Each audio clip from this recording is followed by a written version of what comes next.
Praise the Lord, brothers and sisters. Bible study togetherல இன்னைக்கு டே 114 பார்க்க போகிறோம். First chapter 17.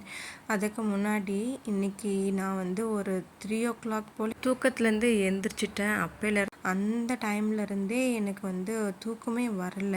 சரி, பைபிள் வர்ஸ் இருக்குது இல்லைங்களா, டுடே பைபிள் வர்ஸ் போடுவோம் இல்லையா தினந்தரும், அதை போட்டுடலாம் அப்படின்னு சொல்லிட்டு போட்டு முடிச்சிட்டேன். சரி, 4 மணி ஆயிடுச்சு, தூங்கிடலான்னு பார்த்தா திரும்பவும் தூக்கமே வரல.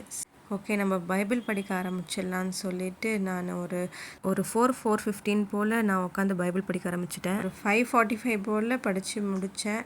ஓகே, இன்றைக்கி சாப்டர் அதிகாரம் 17 என்ன சொல்லுதுன்னு பார்த்துடலாமா?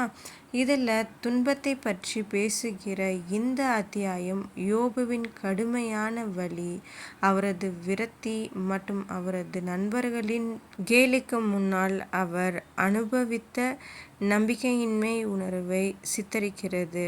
அவர் உடைந்து விரைவில் இறந்து விடுவார் என்ற உணர்வை வெளிப்படுத்துகிறார். அடுத்த அதிகாரம் 18.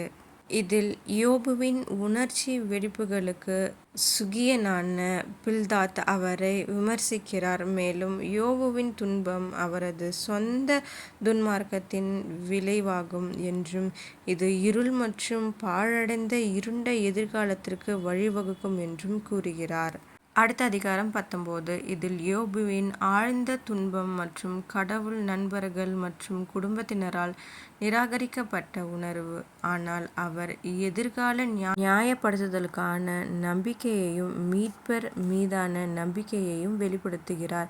அதிகாரம் 20. துன்மார்க்கனின் செழிப்பும் மகிழ்ச்சியும் தற்காலிகமானவை என்றும் துன்பம் மற்றும் அழிவால் மாற்றப்படும் என்றும் இறுதியில் தேவன் அவர்களின் பெருமையை குறைத்து அவர்களின் துன்மார்க்க வழிகளை வெளிப்படுத்துவார் என்றும் எச்சரிக்கிறது.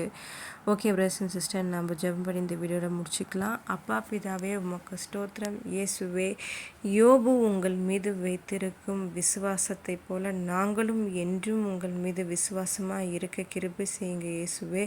நீர் எங்களோடு இருப்பதற்காக நன்றி இயேசுவே. ஆமேன். ஓகே பிரதர்ஸ் அண்ட் சிஸ்டர், அடுத்த வீட்டில் பார்க்கலாம். சப்ஸ்கிரைப்